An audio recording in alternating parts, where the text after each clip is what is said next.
They say every city has secrets hidden behind its doors. People come and go, never knowing what's waiting in the dark corners of someone else's life. But what if the danger isn't out there? What if it's standing right outside your door? Tonight, you'll hear the story of a man who thought he was safe in his apartment, until the night the knocking began. This is The Silent Visitor at My Door. You're listening to Midnight Hunt, where every story comes from the edge of fear. My name's Daniel. I live alone in a small apartment on the 7th floor of an aging building downtown. Nothing fancy, just a one-bedroom place with peeling paint and a view of the alleyway behind the laundromat. I moved in about a year ago after breaking up with my girlfriend, trying to start over, get some peace. My routine was simple. I worked nights as a graphic designer for a small marketing firm, which meant I was often up until 3 or 4 a.m. staring at my laptop. Most nights were quiet, except for the occasional couple arguing through thin walls, or the pipes rattling when the heat kicked in. The kind of noises you eventually tune out. At first, everything felt normal, comfortably mundane even. I'd make coffee around midnight, put on some ambient music, and lose myself in work. The city outside was always alive. Distant cars, dogs barking, sirens echoing somewhere down the street. I'd grown to find the background noise oddly reassuring. But about 2 weeks ago, something changed. It started small, barely noticeable. The first night I remember hearing what I thought was a knock. Just one. A single, soft thud at my door around 2 a.m. I paused my music, took off my headphones, and listened. Nothing. The hallway outside was silent. I figured maybe it was someone from next door slamming their shut. The walls were thin, sounds carried. I went back to work. The next night, it happened again. One knock. Same time. Same gentle, almost polite rhythm. I got up this time, walked to the door, peered through the peephole, nothing but the dimly lit hallway and the flickering bulb near the elevator. I opened the door halfway, expecting maybe a prank or a delivery mix-up. The hall was empty. I remember standing there for a few seconds listening. The silence of the building at night always had a weight to it, like the air was thicker somehow. I closed the door, checked the lock, and told myself I was just tired. By the third night, the sound had changed. It wasn't a single knock anymore. It was 2 knock. Knock. Still soft, still careful. As if whoever, or whatever, it was didn't want to wake anyone else. I didn't open the door that time. I just sat frozen in my chair, staring at it from across the room. I could see the faint line of light from the hallway seeping through the bottom crack. I waited. No footsteps, no movement. Just that silence again. I started noticing other things too. The apartment felt colder at night, not in a way that the thermostat could explain. It was like the air shifted. My coffee went cold faster, my hands always felt clammy. And sometimes, even when I wasn't near the door, I'd get this sudden, irrational feeling that someone was standing just on the other side of it.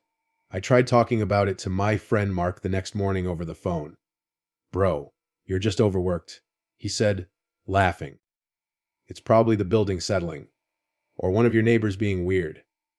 "Yeah, maybe," I said, though it didn't sit right with me. He added, "You gotta stop staying up till 4 a.m., man. That's when your brain starts making stuff up." Maybe he was right. Still, that night, I made sure to leave a small lamp on near the door, just in case. It was around 1:45 a.m. when I heard it again. Knock. Knock. Only this time, there was something else. Something I hadn't noticed before. A whisper. Soft, low. Almost like a breath brushing against the door. I couldn't make out words, just the sound.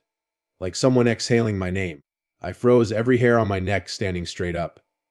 I leaned forward slightly, trying to hear better, but the moment I did, the sound stopped.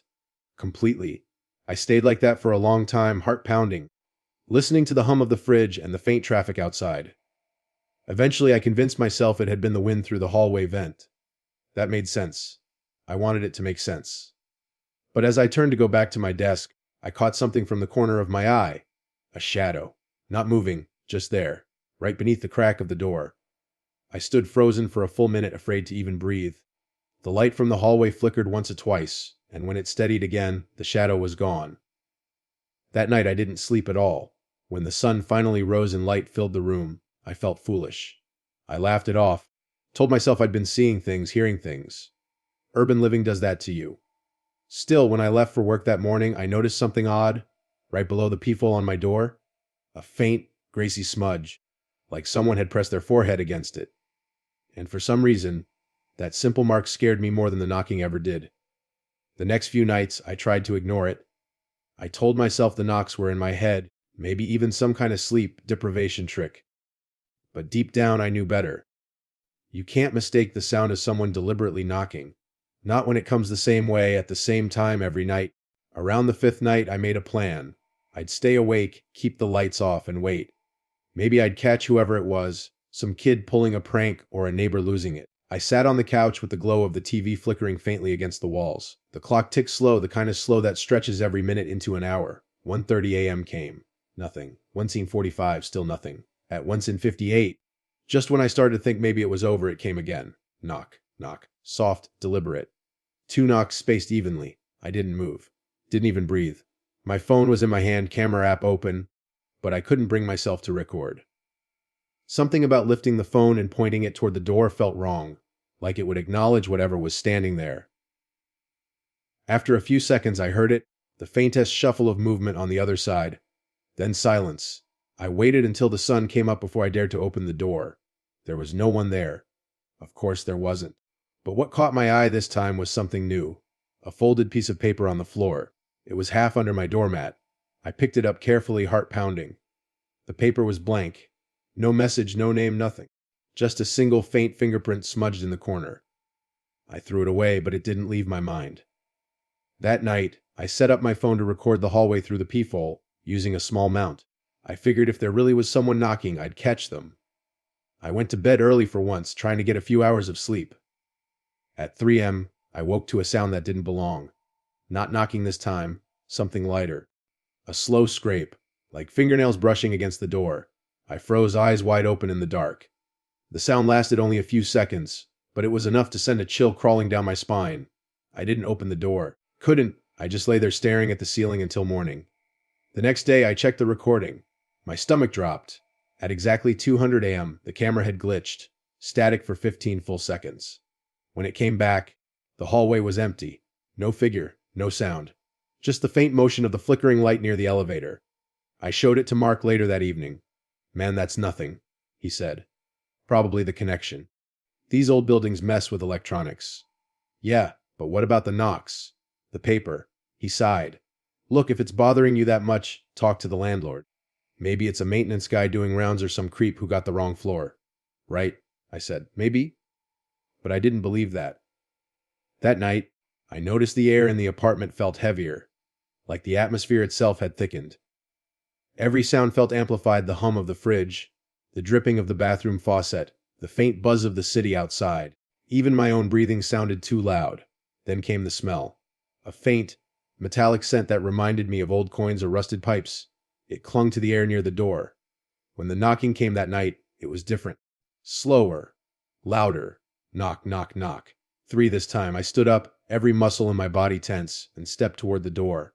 My hand hovered over the handle, I don't know why, but I whispered out loud, "Who's there?" Silence. Then, A voice, low, raspy. right on the other side of the door, "Daniel." It said my name, clearly. Slowly, I stumbled backward, nearly tripping over my chair. My chest felt tight, my throat dry. I wanted to scream, but nothing came out. The voice didn't repeat itself. No more knocking, just quiet. When I finally got the courage to look through the peephole, the hallway was empty. Again. But as I stared, I noticed something that made my stomach twist. The bulb near the elevator wasn't flickering anymore. It was out. And in the faint ambient light from the exit sign, I could swear I saw something at the far end of the hall. A figure still. Facing my door, I blinked and it was gone. The next morning, I called the landlord, Mr. Raines, to report it. He sounded half asleep. "You sure it's not someone from maintenance?" "No, it's not maintenance. Someone's been knocking every night, leaving things." He sighed. "All right, I'll have security check the footage." Later that afternoon, he called back. "Nothing?" he said. "I checked the hallway cameras from 1 a.m. to 4 a.m. Nobody showed up on your floor." I didn't know what to say. Nobody. That evening, I noticed my peephole again. The glass was smudged, same greasy mark as before. Only this time the smudge was lower, as if someone shorter had leaned in close to look through it. I wiped it clean. Locked the deadbolt. Sat on the couch with all the lights on, waiting for night to pass. But the night doesn't pass in a city like this. It lingers outside your window, whispering through the vents and cracks. And somewhere in that darkness, someone was still standing at my door. I stopped sleeping properly after that night. Every time I closed my eyes, I heard it. the knock, the scrape, or the faint whisper of my name through the door, I started keeping the TV on all night just to drown it out. But the thing about fear is, once it finds its way in, noise doesn't really help. 3 nights passed with no knocks, no notes, no voice. I thought maybe it was over. Maybe whoever was doing it had moved on. But on the 4th night, something changed again. I woke around 20:17 a.m. to the sound of footsteps. Not in the hallway, inside my apartment. They were faint, slow, deliberate. The soft creak of old floorboards moving under weight. My heart jumped into my throat. I sat upright in bed, holding my breath, ears straining. The sound was coming from the living room. I grabbed the small metal flashlight from my nightstand and flicked it on. The narrow beam cut through the darkness, illuminating the edge of my doorway. I called out, quietly, shakily, "Hello, who's there?" No answer. The sound stopped. I forced myself to stand. My legs felt heavy like they didn't belong to me. I crept toward the living room, the flashlight shaking slightly in my hand. The air felt wrong, too still, too dense. The faint hum of the refrigerator had stopped. Everything was silent. When I stepped into the living room, I froze. The door, it was wide open. Just standing there, yawning into the black hallway. I swear I had locked it. I always lock it. The hallway light was flickering again, casting flashes of brightness and shadow across the floor. I stood there for a long time, staring at that open doorway, half expecting something to walk in. Then, from the far end of the hallway, I heard it. A whisper. Low, muffled. Almost like someone laughing under their breath. I slammed the door shut, locked it, and shoved the chain across. My hands were shaking so badly I could barely hold the lock steady. Then I dragged the small table from beside the couch and wedged it against the door. I didn't sleep that night. In the morning, I checked the hallway camera again with the landlord. The footage from between 1:45 and 20:30 a.m. was blank, just static. He looked at me like I was losing it. "Daniel," he said, "maybe it's time you talk to someone. Stress, anxiety. This building can get to people." I wanted to yell, to make him see what was happening, but I just nodded and left. That day at work, I caught my reflection in the office window and barely recognized myself. Dark circles under my eyes, skin pale. I'd lost weight. Every time someone walked by my cubicle, I flinched. I couldn't concentrate. My boss noticed but didn't say much. Probably thought I was on something. When I got home that night, I noticed something new. The peephole, it was gone. Not broken, gone. Just a clean, empty hole where it used to be. I stared at it for a long time, feeling my skin crawl. I could see straight through into the hallway. And on the other side, for just a second, I thought I saw an eye staring back. I jumped backward so hard I knocked over a chair. When I looked again, the hole was empty. Just the dim light of the hallway bleeding through. I stuffed tissue paper into the hole, then taped a small square of cardboard over it. I didn't want to see what might be looking back. That night, I didn't even try to sleep. I sat in the corner with the flashlight on, waiting, listening. At exactly 200 a.m., the temperature in the room dropped. I could see my breath fog in the beam of the flashlight. My ears popped like I'd gone underwater. Then 3 knocks. Slow. Deep. The sound rattled through the doorframe. I didn't move. Couldn't. Then I heard something else. A voice, soft but distinct, coming through the crack at the bottom of the door. "Let me in." The words weren't angry or threatening. They were calm, pleading, like someone tired or cold. "Please, Daniel. Let me in." I wanted to scream, but my throat locked up. The voice didn't sound unfamiliar. It sounded almost like mine. The light bulb above my kitchen flickered once, then went out completely. The only light left was the beam of my flashlight trembling in my hand. I whispered, barely audible, "What do you want?" No response, just silence. Then fingernails. Scratching. Long, slow drags across the wood. I could feel the vibration through the floor. I pressed my hands against my ears, shut my eyes, and waited for it to stop.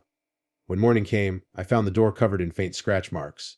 Tiny ones, too small for human hands. I didn't go to work that day. I sat on the couch staring at the door for hours. Every creak, every passing car outside made me flinch. By evening, I decided to call Mark again. I told him everything, every detail. He didn't laugh this time. "Man, maybe you should stay somewhere else for a few days," he said quietly. "Come crash at my place?" "I can't," I said. "It feels like, if I leave, it'll follow me." "Dan, I'm serious, Mark.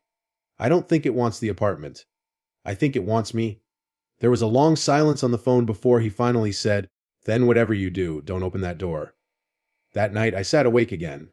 I didn't turn off the lights. Didn't blink for long. And as the clock hit 200 a.m., I heard it again. Only this time, the knocking didn't come from the door. It came from inside the apartment. That sound, those knocks, coming from inside my apartment froze me to the spot. It wasn't possible. I was alone. Every door, every window was locked. I had checked them all. The knocks came again, 3 of them, slow, hollow, like knuckles against wood. They were coming from the closet. My flashlight trembled in my hand as I turned toward it. The door was shut, but I could see the faintest vibration in the handle, as if something inside was breathing against it. I stepped closer, every instinct screaming at me to run, but I couldn't stop. My voice came out shaky, barely more than a whisper. "Who's in there?" Silence. Then, 2 slow knocks in reply. I stumbled backward, knocking into the coffee table. The flashlight rolled away, spinning a wild beam across the ceiling. The air felt suffocatingly cold. My breath fogged in front of me.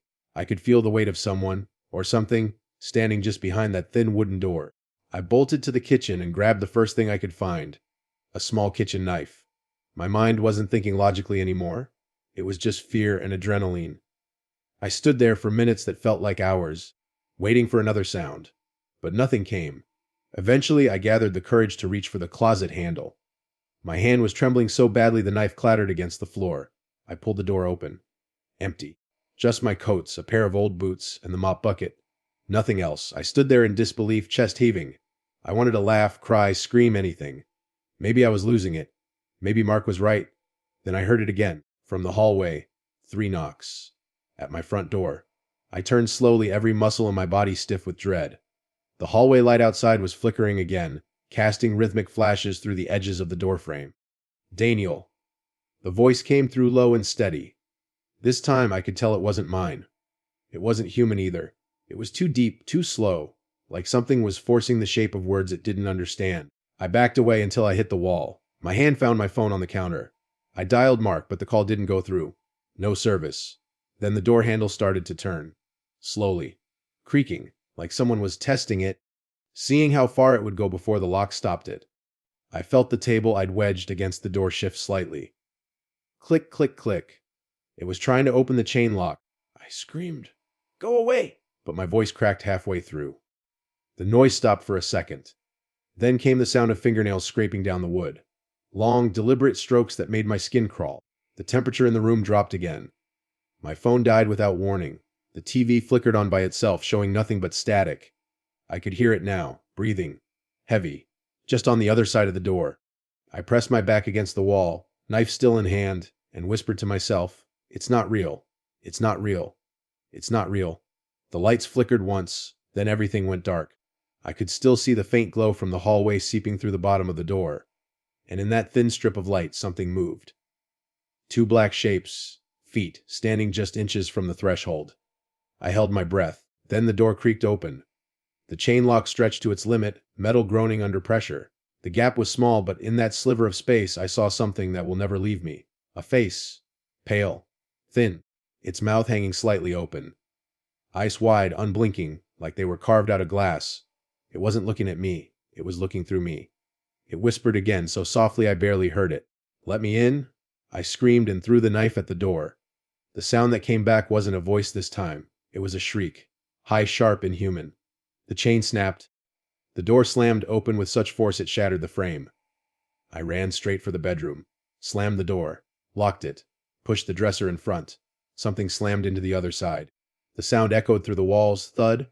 Thud. Each hit stronger than the last. The light in my room flickered violently. The walls seemed to hum, vibrating like a pulse. My vision blurred.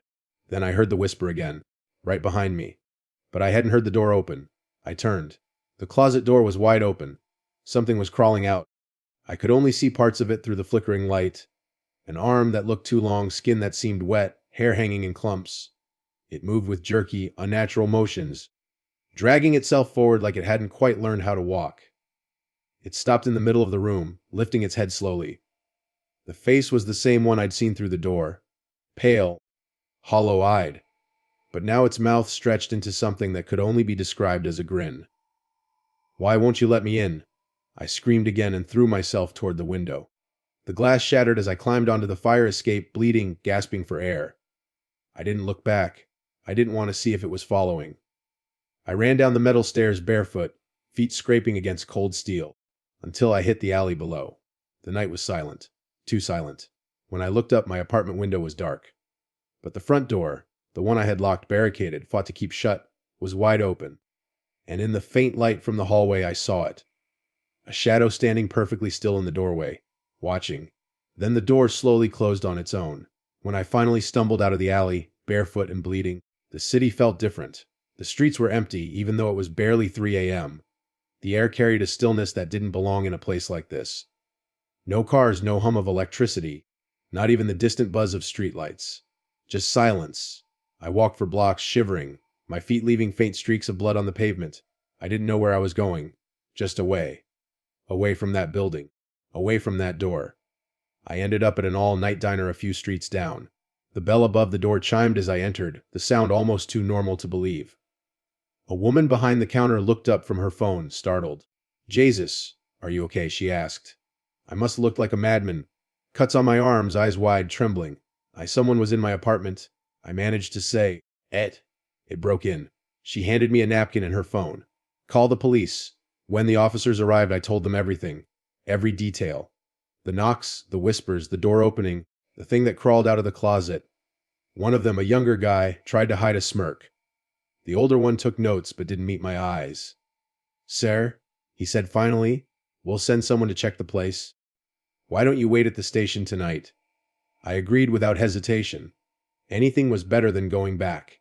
At the station, I sat under fluorescent lights that made the world feel flat and lifeless. I must have dozed off at some point because the next thing I knew, sunlight was streaming through the blinds. Detective Warren woke me. His tone was calm, too calm.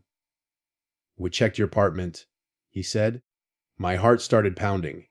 "And door was busted just like you said. Place was a mess. But there was no sign of anyone else." I stared at him. "That's impossible. I saw it. I saw it!" He glanced at the report in his hand. "There were scratches on the inside of your front door. Hundreds of them. Small, thin marks. You sure you don't have a cat?" I shook my head. "No pets." He sighed. "Look, Daniel, maybe you've been under a lot of stress lately. Lack of sleep can make people see and hear things." That word, see things, hit me like a slap. They didn't believe me. No one did. They let me shower and offered to take me back to the apartment. I refused. Mark picked me up instead.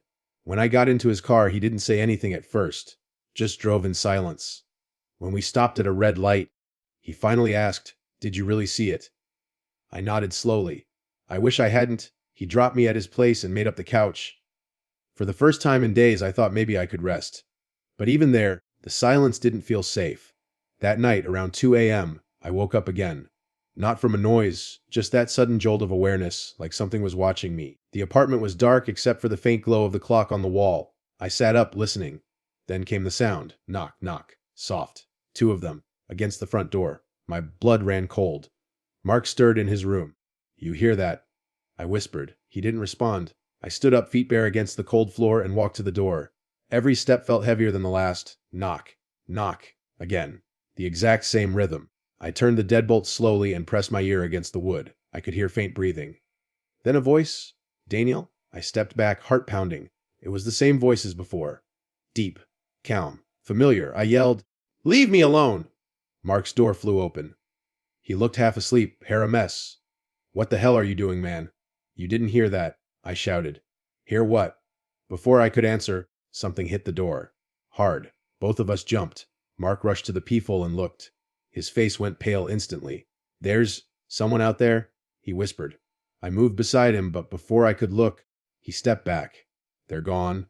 I opened the door without thinking. The hallway was empty, but lying on the floor right in front of the threshold was another piece of folded paper. I picked it up, hands shaking. Inside, written in faint pencil, were 3 words, "You let me in." I dropped it and slammed the door shut. Mark was staring at me, wide-eyed. "What does that mean?" he asked. I didn't answer. I didn't have to. Because at that moment, I realized something. When I escaped my apartment that night, when I ran down the fire escape, I had left the door open. I hadn't kept it out. I'd let it follow. The following nights blurred together. Mark started hearing the knocks too. Sometimes at the front door, sometimes at the windows. Once, in the middle of the night, he swore he saw a face in the bathroom mirror that wasn't his. We tried staying at hotels, even sleeping in his car once, but no matter where we went, it found us. Always at 2 a.m., always knocking, always whispering. The last time I saw Mark, he looked hollow, exhausted, paranoid. He told me he couldn't take it anymore. He said he was leaving the city, that maybe distance would break whatever this was. That was a week ago. I haven't heard from him since. His phone goes straight to voicemail. Now it's just me again. Alone, waiting. The knocking hasn't stopped. Some nights it's faint, some nights it's deafening. But it's always there, and every morning when I open my door, there's a new note waiting on the floor. Each one the same as the last. You let me in. I don't remember doing it. I don't remember opening the door. But sometimes, when I wake up in the middle of the night, I find it's already open. Some doors should never be opened, and some knocks should never be answered. Daniel thought he could escape the thing that followed him. But if you've listened closely, you already know. It never really left. Thank you for joining me tonight on Midnight Hunt. If you felt the chills, let me know in the comments what you think the silent visitor really was. And remember, when the night grows quiet, listen carefully. Because sometimes the knock is for you.